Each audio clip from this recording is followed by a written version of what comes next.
Ano namang ginawa niyo dito, guys? Oh, may nahihirapan na naman dito sa sitwasyon. Hindi na naman, nahihirapan sa sitwasyon o nanghihina rito pag nakikita ka? Sinong nanghihina dyan pag nakikita mo ang taong gusto mo? Yan, oh. Itaas yung pilik mata, isa lang. Ano yung miss you? Ako sa inyo, kaya nga sa inyo ko pinagagawa. Kaya. Okay. Basta meron ditong nasa isang sitwasyon, ay, ang nagmamay-ari ng pinakamalaking cup of love ay ang Queen of Cups. Ang hirap na parang nalulunod siya sa pag-ibig dito. Nakakalasing ang pag-ibig mo. Yan, parang ganun. Nakakalasing ang pag-ibig mo. Nahihirapan siya rito sa damdamin at emotions niya for you, no? So, parang may ganun. Parang may difficulties dito. So, anong ginagawa ninyo? Pinapahirapan niyo ba to? Ay! This person is seeing his or her future with you. Pwede ini-imagine ka niya na ikaw yung naglalakad sa aisle papunta sa kanya, kinakasal kayo, or baka ikaw yung naglalakad no, papunta rito sa taong ito, no, or baliktarin niyo lang, wala tayong gender dito mga babes. But this person right here is giving me the vibe of someone here that is in love with you. Pero ba't ang hirap? Anong ibig niya sabihin?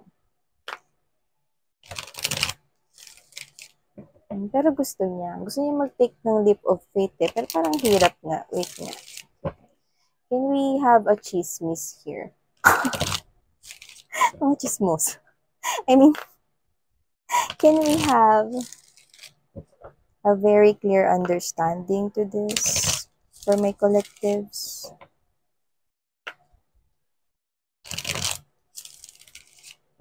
Okay. Come on.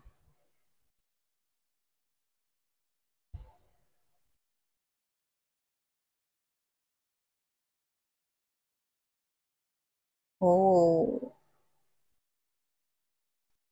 This could be someone from the distance, or this person just keeps on watching you, observing you right here. Okay? Or tinitingnan ka niya, tinititigan ka niya, no? Saka, okay. It's like, this person is telling you guys, no, na pwede bang itigil mo na yung ginagawa mo? Alin ba? Parang yan, no? Ikaw to na parang gusto niyang sabihin sa'yo, pero hindi niya masabi na itigil mo na yung ginagawa mo na yan kasi nahuhulog siya sa'yo. Nahuhulog yung loob niya sa'yo rito, no? At nakikita ko rito, no, na alam mo yung someone here, pwedeng siya ay plantito at plantita but doesn't have to be. But this is someone here who is actually wanting, no, or nagkakaroon dito, no, pinipigilin yung sarili niya, no, pero nagkakaroon dito mga babes na parang gusto niya rito, no, na magtanim ng tree or ng plant, no, which is, alam naman natin, no, na kapag hindi tama ang pag-aalaga sa mga halaman, ito ay hindi lalago at lalaki, no, kundi ito ay mamamatay, no, malalanta. So, ibig sabihin, this is the type of energy right here who is having this kind of palalim na connection at damdamin for you guys, no? Kaya parang this person could be the energy of someone here na pwedeng wala namang relationship sa inyong dalawa, no? Pero lumalalim yung feelings and emotions niya for you guys. But please do all know that this is timeless kasi pwedeng tapos na to para sa iba, no? Sa iba pwedeng mangyayari ngayon or pwedeng sa iba, no? Mangyayari pa lamang sa near future ninyo. Pero nakikita ko dito, this is someone here, okay? Na gusto niya rito mag-invest ng something solid with you. Pero may resistance. Pinipigilan niya to. Kasi sinasabi niya rito na tapusin mo yung ginagawa mo na. Yung ginagawa mo, wala ka namang ginagawa dito. Hey, this person finds you really attractive. You are so lovely. I'm picking up that honey right here. So, whatever the case may be, let's see, no? Pero gusto niya rito na tigilan mo na, no? Kasi napaka-attractive mo sa paningin niya, no? Parang wala ka namang, yeah, see? Diba lagi ko sinasabi rito na ang Queen of Cups energy ay isang klase ng energy right here na naghahawak dito ng pinakamalaking cup of love, no? Ibig sabihin, no, this type of energy right here, yan, no? See? Pinipigilan niya dito with the Seven of Wands energy, hindi ko pwedeng mahalin, hindi pwedeng mahalin ang pagtingin ko dyan kay collective. Hindi dapat mabuo yung ganitong klase ng pakiramdam. See, this person is resisting here some kind of a love for you. Kasi nag-e-evolve, lumalalim yung feelings niya for see, pagod na siya ilaban at paglabanan ito. Hindi niya na kaya pa mapagtagumpayan itong feelings and emotions natin. Sobra kang nakakaakit sa kanyang paningin. Sobrang laki ng pagkagusto nito sa'yo, no? At kahit na pinipigilan niya pa ang kanyang sarili rito, like hindi na siya rito makakaahon pa. Yan, no? Antaray, no? Someone here is falling in love with you, like literally, pwedeng hindi mo alam. Because all this person can do right now is to see you, watch you. No, masaya siyang pinapanood ka rito. No? This person is binabantayan kanya, minamanmanan kanya, nakamasage siya sa'yo rito. No? So yeah, this person right here is the type of energy right here, no, na kahit pinipigilan niya yung sarili niya, wala eh. Okay?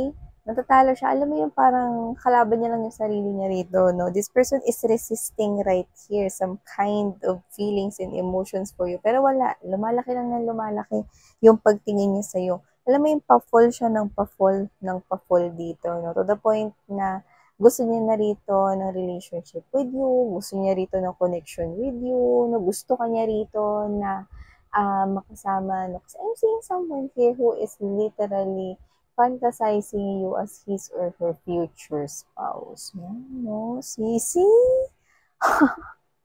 We have here the Ace of Cups energy, so definitely this is love. See? Love is right here. Wala na, yan na, nag-umapaw na, umagos na, no? This is someone here who wants marriage with you. Commitment right here. This is the energy right here of someone who is trying napigilan yung damdamin niya, pero hindi niya talaga kaya, mga babes. So yeah, you're hearing that song, you know that song? I never gonna stop falling in love with you. So yeah, definitely, wait. Yeah, so definitely, this person wants to run away with you, diba?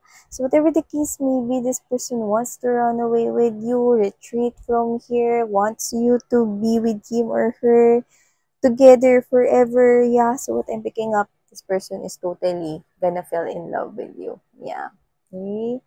So this person here, is claiming na talagang in love at in love ka talaga, collective, no? So wala na, talo na, suko na siya, no? Hands up na raw siya, suko na siya. Hindi siya dadamputin ng pulisya kasi ang gusto niyang dumampot sa kanya, no, ay walang iba kundi ikaw. Oh, see? This person wants to run away. Wants to run away with you. Yeah, diba? Huwag niyo na ipakante yung susunod kasi may whistle yun. So yeah, this person, yan, no? Sabi ko sa'yo, may in love siya rito eh. Alam mo kasi, ganito yan eh.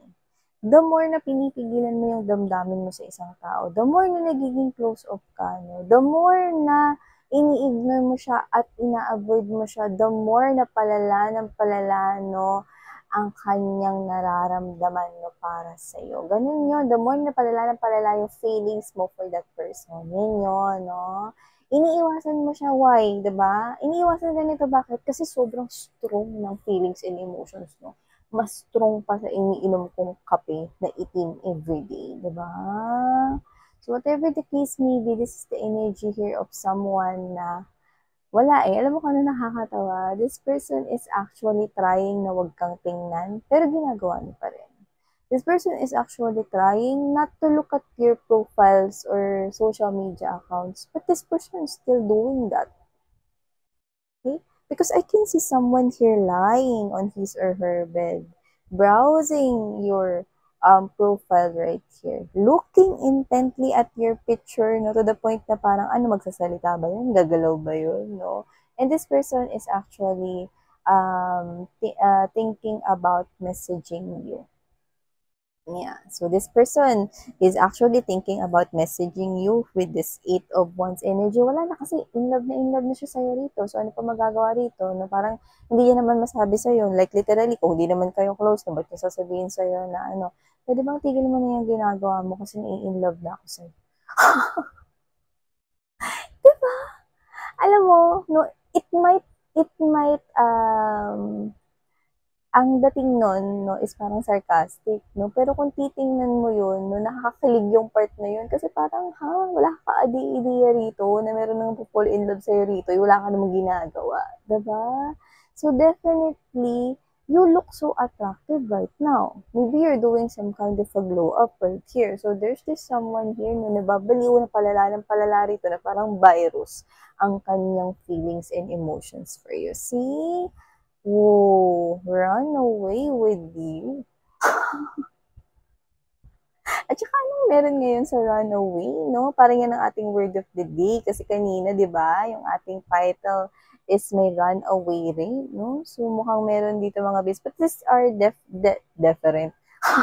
These are, can you please be more articulate, Miss Yan? Okay, babe. Okay, sorry.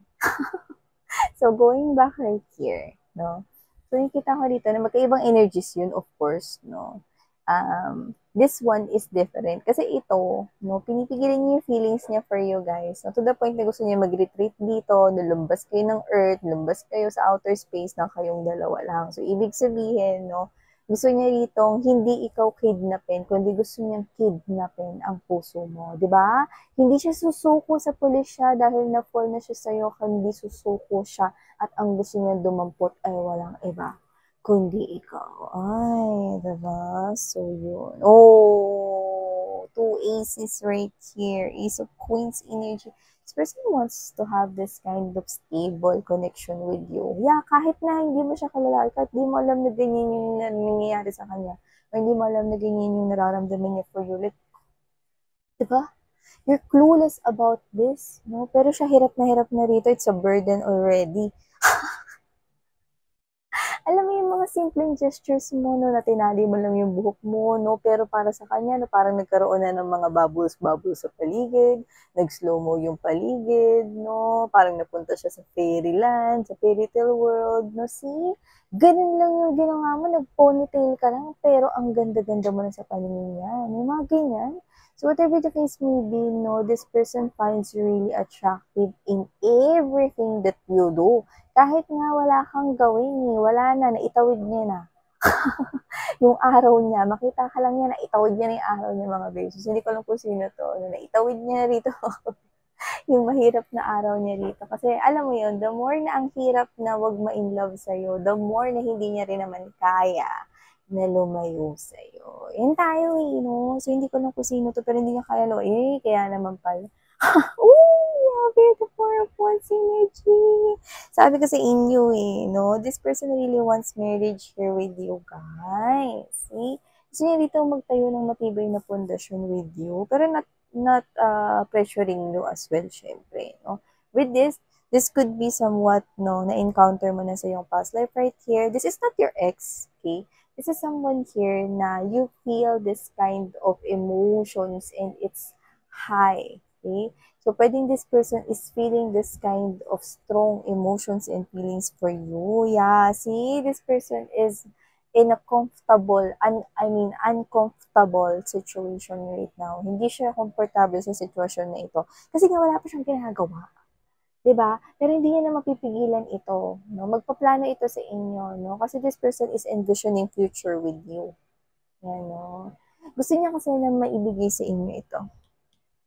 Ace of Coins energy. This is something solid. This is something serious, no? At saka para sa kanya, no, gusto niyang pakita sa inyo na kahit na isa siyang new energy or new connection right here, hindi kayo rito parang palo, no? Kapag binigyan niyo siya rito ng tsansa, napapasukin rito sa mundo ninyo, no? Kasi hindi niya na kayang pigilin pa ang kanyang damdamin, no? Dahil siya ay baka mabaliw na.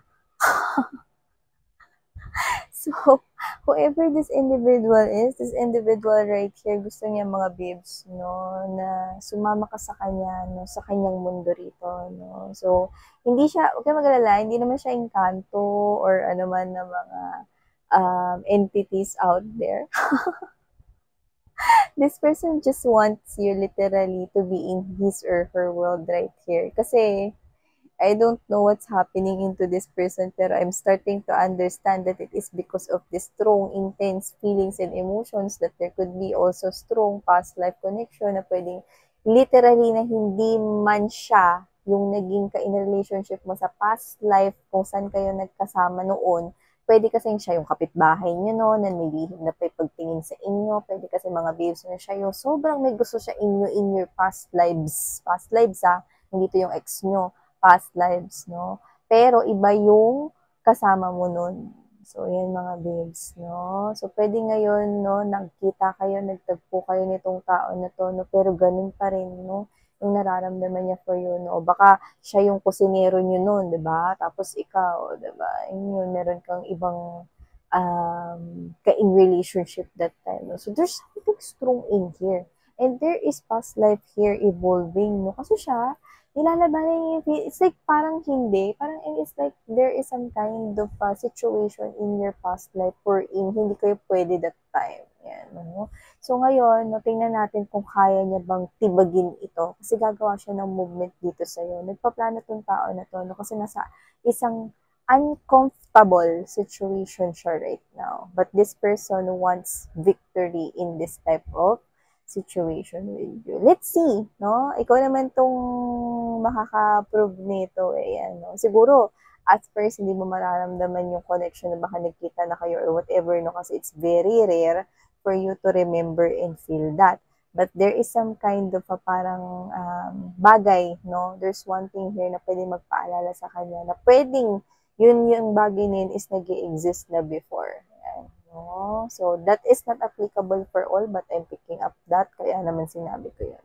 So, whatever the case may be, this person wants to continue this relationship now. So, ay, tingnan natin. Yan, no? Kasi hindi ko naman nakita dito na kung sino man yung ka-relationship mo in your past life at hindi siya yun, hindi ko naman nakita dito kung nakatuloyan niyo yun. Kasi ang pinakikita sa reading na ito ay ang side niya. So, tingnan natin mga babes, no? Kung ito ba ay yung talagang taong itinakda para sa'yo?